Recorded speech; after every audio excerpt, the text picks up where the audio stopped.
और मोहम्मद शहाबुद्दीन मुसलमान है तो वो खतावार हो गए। कुछ भी होता है तो सारा खता उन्हीं का है। और जो वो लोग हैं जो नीतीश कुमार के करीबी हैं वो मुंसिफों यानी कि मुंशी में शामिल है, जज में शामिल हो गए। तो ये स्थिति बिहार की राजनीति में। मोहम्मद शहाबुद्दीन का परिवार अभी अपराध के दुनिया से कोसों दूर है।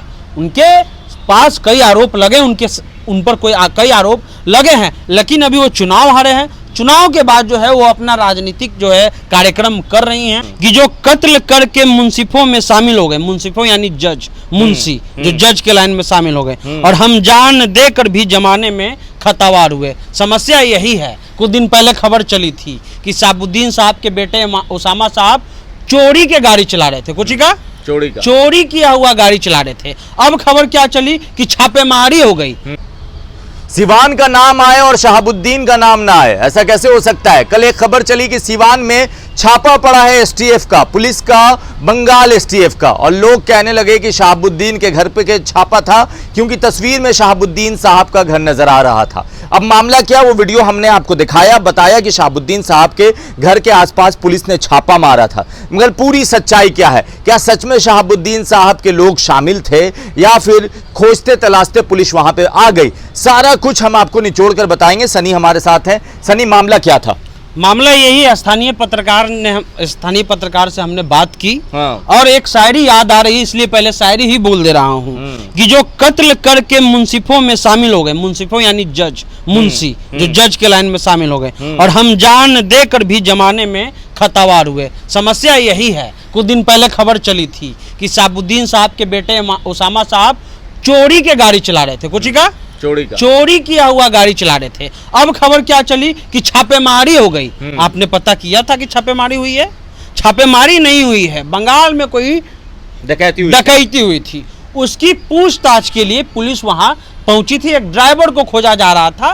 नेता है, लालू जी के पास जाइए, नीतीश जी के पास जाइए, कोई नेता के पास जाइए, सैकड़ों लोग आते हैं, सैकड़ों लोग जाते हैं। इस ड्राइवर ने कहा वहां पे जो क्या हुआ था, जो डकैती हुई थी, उसमें कहा गया था कि आओ तुम्हारा सामान। उस ड्राइवर ने कहा कि हम रखवा देते हैं। किसी तरह वो ड्राइवर जो है वो शहाबुद्दीन साहब के यहाँ निजी या एक तरह से प्राइवेट रूप में जो है वो ड्राइवर के रूप में कार्य करता था। अस्थायी नहीं, अस्थायी ड्राइवर उनका कोई और है। ऐसे में एक खबर आई कि पूछताछ के लिए वहाँ पुलिस पहुंची थी, जो एक प्राइमरी प्रोसेस होता है पुलिस का। लेकिन खबर क्या चली कि छापेमारी हो रही है। छापेमारी कब होती है?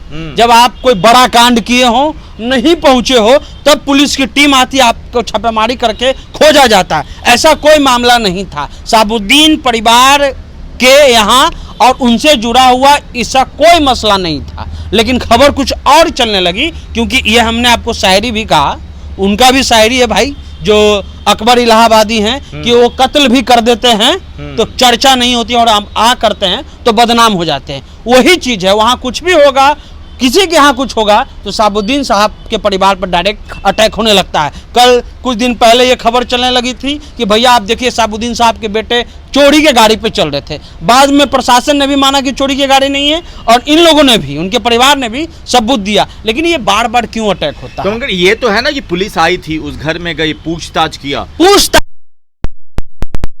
अंतर है। पूछताछ किसी आदमी को खोजा जा रहा था। शहाबुद्दीन साहब के परिवार से कोई मतलब नहीं था। और हमने जो आपको ये पहला शायरी कहा कि फिर से हम उसको सुना देते हैं। पहले शायरी में इसलिए हम आपको सुना रहे हैं क्योंकि कल दो दिन पहले आपने एक तस्वीर देखी होगी। उस तस्वीर के बारे में हम आपको बाद में बताएंगे कि वो कत्ल करके भी मुंसिफों में शामिल है और हम जान देकर भी जमाने में खतावार हुए। माननीय मुख्यमंत्री जी कल निकले थे तो उनके पीछे कौन बाहुबली नेता था? राजन तिवारी। तो ही वो लोग मुंसिफों में शामिल हो गए।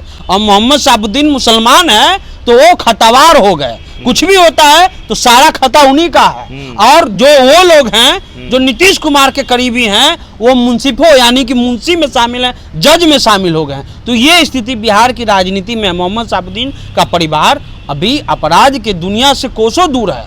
उनके पास कई आरोप लगे, उन पर कई आरोप लगे हैं, लेकिन अभी वो चुनाव हारे हैं। चुनाव के बाद जो है वो अपना राजनीतिक जो है कार्यक्रम कर रही हैं। क्या जाता है जैसे कि होता नहीं कि पहले ही आप जजमेंट तैयार करके लेटर करके लिख लिए हैं कि छापेमारी हो रही है, ये हो रहा है, चोरी का गाड़ी है। ये इसलिए हो रहा है क्योंकि वो मुसलमान है। अगर वो और कोई बिरादर होते तो ये नहीं होता। इसलिए हम इस खबर को कर रहे हैं कि आगे से अगर ऐसा कोई खबर हो तो कम से कम अगर आपके सोर्स हैं तो आप स्थानीय पत्रकार से हमको जब ये खबर मिली, पहले हमने स्थानीय पत्रकार को फ़ोन किया, उन्होंने हमको सारा डिटेल बताया और उसके बाद जो निचोड़ है वो खबर हम आपको बता रहे हैं। आपने भी जो खबर की, आपने भी कहा कि आसपास में पूछताछ हुई, ठीक है, लेकिन ये जो खबर चलती है ना, एक इंटेंशन के साथ खबर चलती है। अगर कोई मुस्लिम क्रिमिनल होता है, कोई जिनको फंसाया जाता है, उनके बारे में दूसरा ध्येय रखा जाता है और अपने स्वजातीय क्रिमिनल के बारे में दूसरा ध्येय रखा जाता है, जो चिंता का विषय है।